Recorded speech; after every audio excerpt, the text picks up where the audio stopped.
Welcome back to our training series. I'm excited to dive into the next phase of building relationships with you and really build on what we covered in the last video.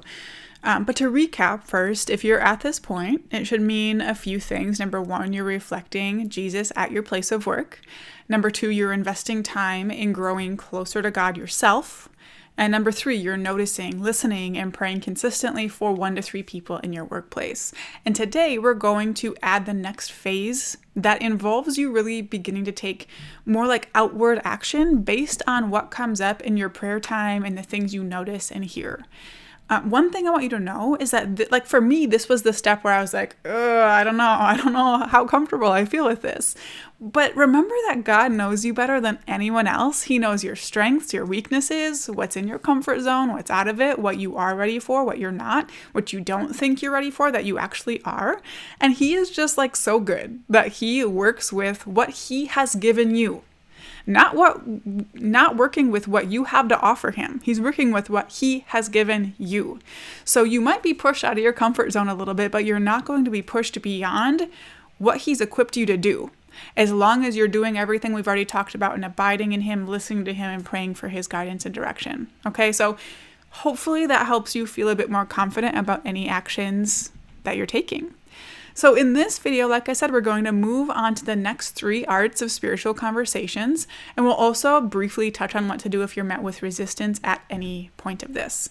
I again want to draw attention and give credit to this book, The 9 Arts of Spiritual Conversations, which is where these phases of building relationships are being pulled from.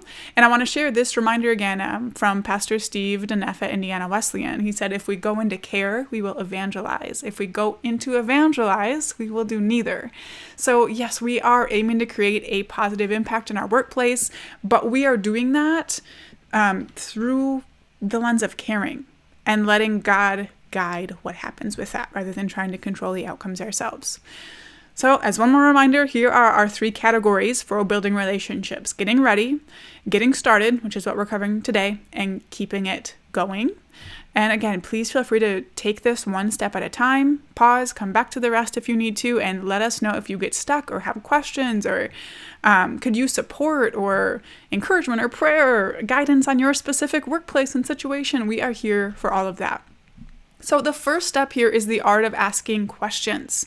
So asking good questions, like last time we were talking about listening. Now we're doing some talking because asking good questions is essential to relationship building. We should be genuinely curious about the people we want to get to know.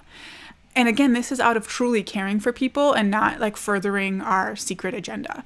And a lot of times this happens naturally, but again, like we talked about in the last training, things like busyness or being too focused on our tasks or on ourselves can get in the way. Like if you're someone where you're in a conversation, you're like, okay, don't ask them a question. This needs to end. We might need to work on that a little bit so you can ask questions and dive deeper with people.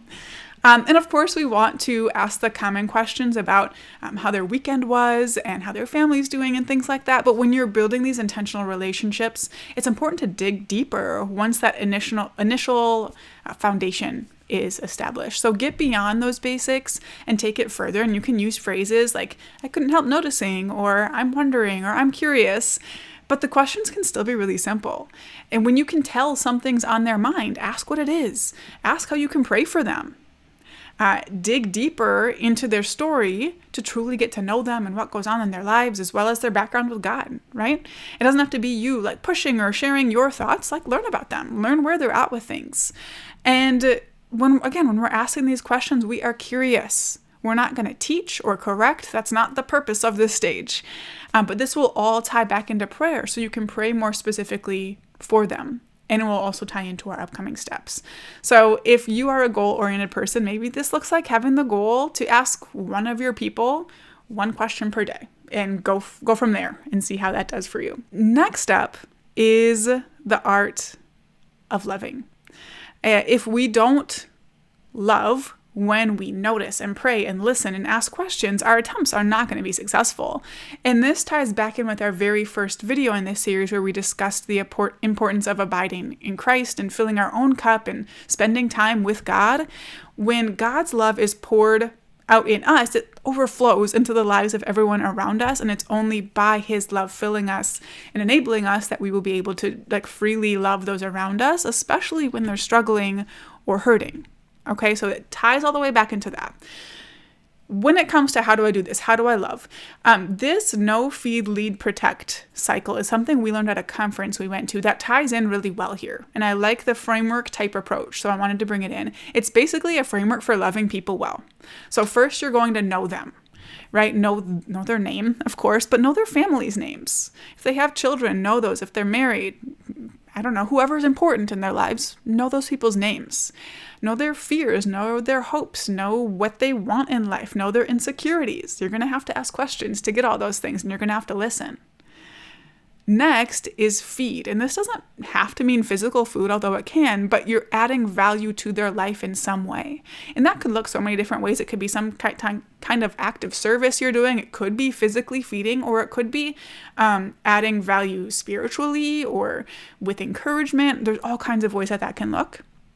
Next is leading them. So taking them to a place, again, not necessarily physically, that they wouldn't go otherwise. And maybe it is physically, maybe it is church, but maybe you are leading them toward making a better decision in their life, or leading them away from drama in the workplace, leading them to take the high road instead of the low road. There's, again, all kinds of ways that this could look. And protect, like advocate for these people if there's ever a situation where that's needed, or if they're wandering for one direction, for one reason or another. Maybe they're having a bad day. Maybe there's something going on in their life and they're not showing up with their normal smile that they might walk into the door with or whatever. Be the one who goes and pulls them back and has that conversation and let them know that they are noticed and cared for. And in doing this, in knowing people, in adding value, in leading them and protecting them, you will stand out as someone who cares more and notices things that maybe you shouldn't, that you go a level deeper. And don't be afraid to give the credit to God when the praise does come. You don't have to do it all the time. It doesn't have to be like you're constantly deflecting. But you also don't want to hide the fact that you are a Christian and doing these things because of him. So I would also say make your faith known early in your relationships with anyone. So they're more likely to think of God in their interactions with you, and also not have it feel like kind of like this bait and switch type situation if they learn about it like way too late, and like that's not something to super stress about. It's just like, don't hide it, right? And you can let people know you're a Christian in such simple ways. It could be like a cross necklace. It could be a verse you have taped to your computer screen or your phone case. It could be talking about a church event when everyone's talking about their weekends. Like, don't hide these things. You can let them know in really simple ways. And then our last art for this video is the art of welcoming. And this really comes down to valuing the presence of people and helping them feel that they belong, helping them know that they belong. And this can include things like eating meals together, spending time together even outside of work, or really just showing Christian hospitality and inviting them into your home. And this is where I would say relationships really start to be built. The types of relationships that stand out, right? They're not just there 9 to 5 on the weekdays. They can go outside of that. So when you are noticing and listening and loving others in the workplace, that is so great. But then this step is where those relationships can really deepen and become more than just a work friendship. And that's when really deeper conversations can happen with that as well. And then here are some things that can get in the way of this, like we've talked about before. Things like being busy or shallow or competitive, defensive, selfish. None of those are going to do good things.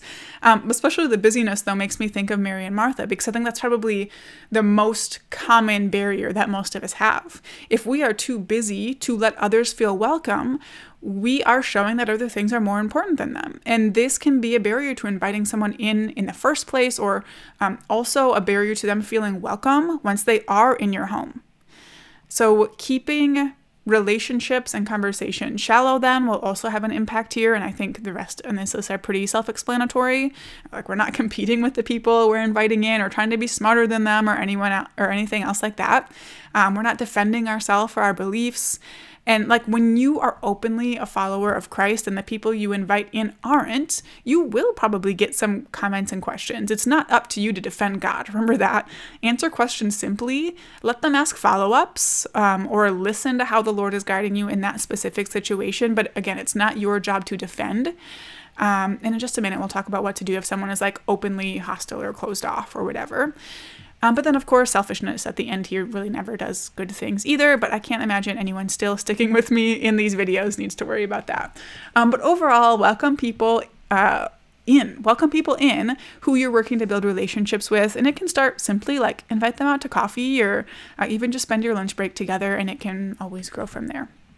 So, as a recap of our first 6 building relationship steps, we have noticing, praying, listening, asking questions, loving, and welcoming. And these are going to help you find your people open to the gospel, right? Your people of peace. And then focusing on those people when it comes to sharing your faith is supported by the Bible.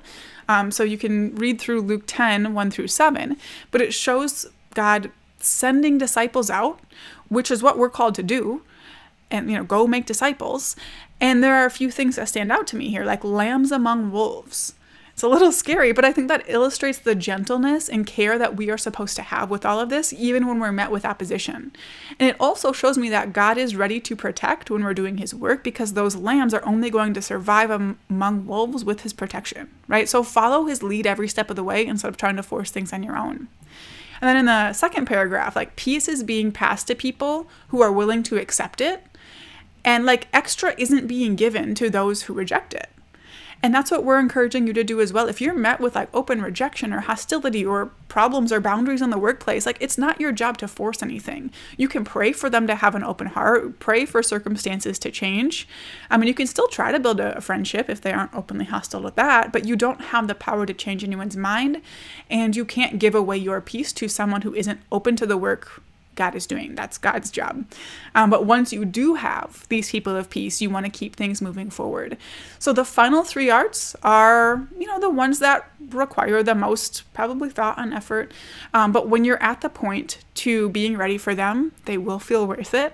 So for now, our challenge for you is to incorporate these next 3 steps in the 1 to 3 relationships you've been building at work. So start to ask more questions, start to show more open care of them, and open up opportunities to welcome them in. If you have not reached out to us yet or in a while, please send us an update over at FaithWorks at redcedarchurch.com. We would love to pray for you as you start incorporating these next 3 steps. And of course, we're always ready to provide encouragement and support and advice when that is helpful too. So jump over, send a quick email, and we'll see you in the next video when you're ready for a few final steps.